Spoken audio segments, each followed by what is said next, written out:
இன்றைக்கி நம்ம சார்ஜ் ஆகாமல் வீட்டில் ஒதுக்கி வச்சுருந்தா ஒரு எமர்ஜென்சி லைட்டை வந்து எப்படி வந்து சரி பண்ணலான்னு பார்க்கலாம். இது வந்து பார்த்திங்கன்னா சார்ஜர் கனெக்ட் பண்ணாலும் இது வந்து சார்ஜ் ஆகலை. இந்த மாதிரிப்பட்ட எமர்ஜென்சி லைட்டை வந்து எப்படி வந்து சரி பண்ணலான்னு பார்க்கலாம்.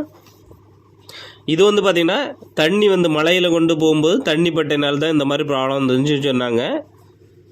இதை இப்போ ஓப்பன் பண்ணி என்னென்ன ப்ராப்ளம் இருக்குன்னு உள்ளே கலத்தி பார்த்துடலாம்.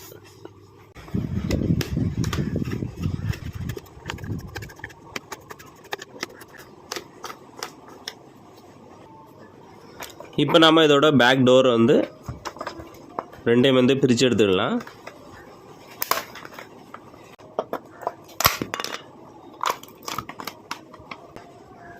இதுக்குள்ளே பார்த்தோன்னா ஒரு போர்டு, ஒரு பேட்ரி, அப்புறம் பார்த்தீங்கன்னா சுவிட்சு, கனெக்டர் அந்த மாதிரி இருக்குது. ஃப்ரண்டில் பார்த்தீங்கன்னா எல்இடி லைட் வந்துருக்கு. இப்போ நாம் ஃப்ரண்டில் இருக்க லைட்டை வந்து அப்படி வந்து ரிமூவ் பண்ணிடலாம்.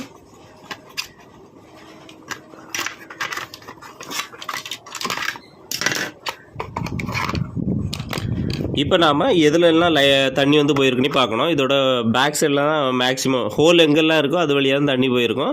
இப்போ நாம் இதுக்கு உள்ள இருக்க போர்டை வந்து ரிமூவ் பண்ணிடலாம். நீங்கள் அப்படியே தண்ணிக்கு விழுந்து சார்ஜ் போட்டிங்கன்னா இந்த போர்டு வந்து ஃபெயிலியர் ஆகி அது பிறகு இது வந்து வேலை செய்யாமலே போயிடலாம். இந்த மாதிரி க்ளீன் பண்ணிட்டீங்கன்னா சூப்பராக வந்து ஒர்க் ஆகும்.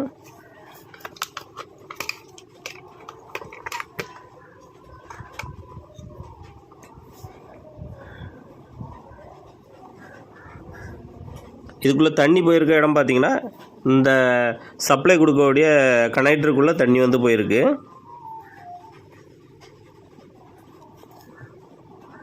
சில நேரங்களில் பார்த்திங்கன்னா இதுக்கு உள்பகுதியில் வந்திருக்கும், போர்டில் வந்திருக்கான்னு சொல்லி இந்த மாதிரி ஓப்பன் பண்ணி நீங்கள் பார்த்தா மட்டும்தான் இது வந்து போர்டை வந்து காப்பாற்ற முடியும். இல்லாமல் போர்டு வந்து போயிருக்காது அப்படின்னு நினச்சி போட்டிங்கன்னா இது வந்து ஃபெயிலியர் வந்து ஆக நிறைய வாய்ப்பு இருக்குது. இப்போ பார்த்திங்கன்னா இதை வந்து கனெக்ட் பண்ணும்போது ட்ருன்னு ஒரு சவுண்ட் வந்து வந்துச்சு அப்படின்னா நீங்கள் வந்து ஓப்பன் பண்ணி கண்டிப்பாக பார்த்தாகணும். இங்கே பாருங்கள், தண்ணி வந்து இதுக்குள்ளே வந்ததுனால இந்த போர்டில் இருக்க சப்ளை, மெயின் சப்ளை வர இடத்துல பார்த்திங்கன்னா இந்த மாதிரி போர்டு வந்து லைட்டை வந்து ஸ்பார்க் ஆகி கனெக்ஷன் வந்து விட்டுருக்கு.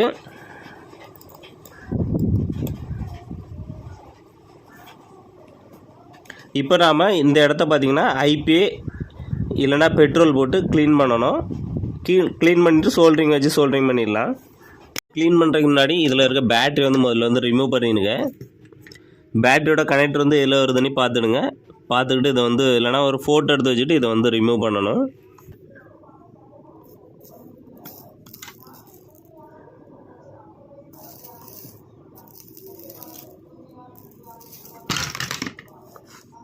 பேட்டரி ரிமூவ் பண்ணியாச்சு. இப்போ நாம் ஐபிஏ போட்டு இதை வந்து க்ளீன் பண்ணிடலாம். உங்கள்கிட்ட ஐபிஏ இல்லை அப்படின்னா கொஞ்சமாக ஆயில் சேர்க்காத பெட்ரோல் எடுத்து போட்டு க்ளீன் பண்ணிவிடுங்க.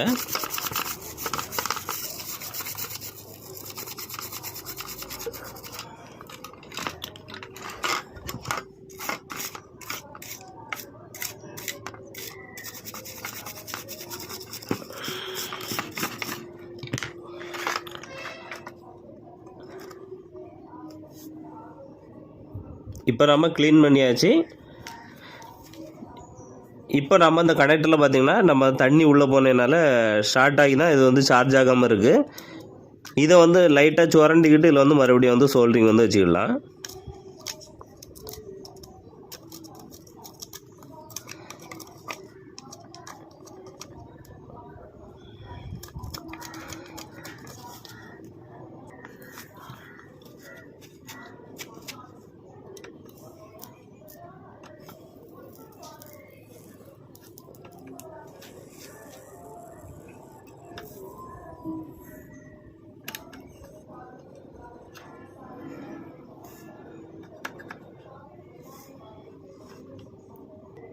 அவ்வளோதான். இப்போ நம்ம சோல்டிங்கெல்லாம் வச்சு முடிச்சாச்சு. இப்போ வந்து வேறு ஏதாவது காம்போனன்ட்ஸ் வந்து அதாவது ரெஸ்டர், கெப்பாசிட்டர் அந்த மாதிரி ஏதாவது எரிஞ்சிருக்கானே மேனுவலாக வந்து பாருங்கள்.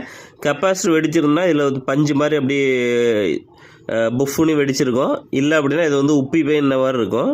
இதில் அந்த மாதிரி ப்ராப்ளம் ஒன்றுமே இல்லை. இதுக்குள்ளே பார்த்தீங்கன்னா தண்ணி வந்து லைட்டாக வந்து தெரியுது, ஷார்ட்டாக இருக்க மாதிரி. இதுலேயும் பார்த்தீங்கன்னா பெட்ரோல்னா ஐபியை போட்டு க்ளீன் பண்ணிடுங்க.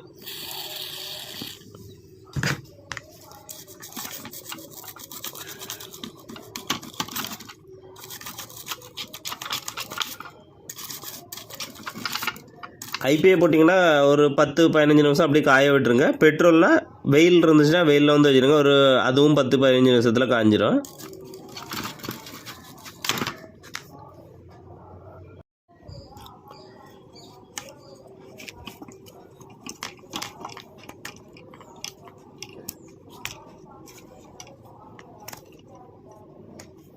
எந்த ஒரு எலக்ட்ரானிக்ஸ் பொருளாக இருந்தாலுமே அதில் வந்து உங்கள் பேட்ரி கனெக்ஷனை வந்து ரிமூவ் பண்ணிவிட்டு அதுக்கப்புறம் மறந்துட்டு உங்களுக்கு ஞாபகம் இல்லை அப்படின்னா ஈஸியாக வந்து கண்டுபிடிக்க ஒரு மெத்தட் இருக்குது. இப்போ இந்த பேட்டரியில் பார்த்தீங்கன்னா பாசிட்டிவ் நெகட்டிவ் அந்த மாதிரி இருக்கும். இது வந்து பார்த்தீங்கன்னா பாசிட்டிவ், இது வந்து நெகட்டிவ். இப்போ இதில் வந்து போர்டு வந்து கனெக்ட் பண்ணுற இடத்துல பார்த்தீங்கன்னா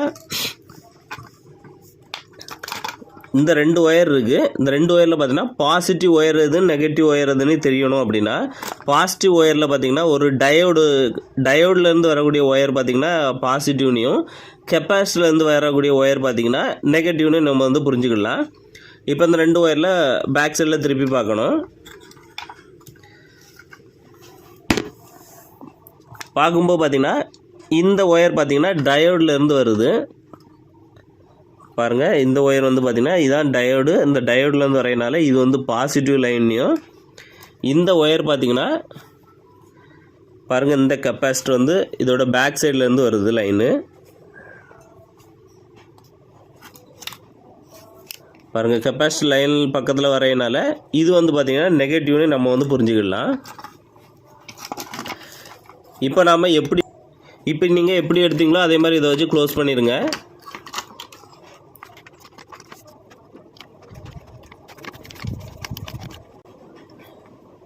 இப்போ நம்ம பேட்டரி லைனை வந்து கொடுத்துடலாம்.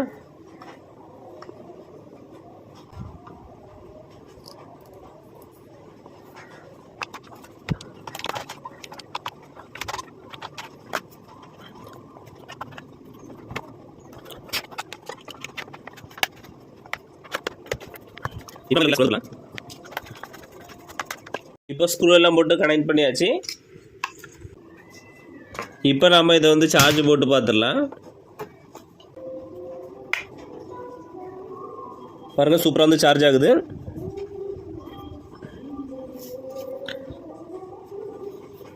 லைட்டும் பார்த்தீங்கன்னா ஆன் ஆகுது, சூப்பராக வந்து ஒர்க் ஆகுது. இந்த வீடியோ பிடிச்சா ஒரு லைக் பண்ணிவிட்டு உங்கள் ஃப்ரெண்ட்ஸ் அண்ட் ஃபேமிலி ஷேர் பண்ணுங்கள். உங்கள் வீட்லேயும் இதே மாதிரி எமர்ஜென்சி லைட் வந்து சார்ஜ் ஆகாமல் இருந்துச்சு அப்படின்னா இதே மாதிரி கலத்தி சரி பண்ணிவிடுங்க.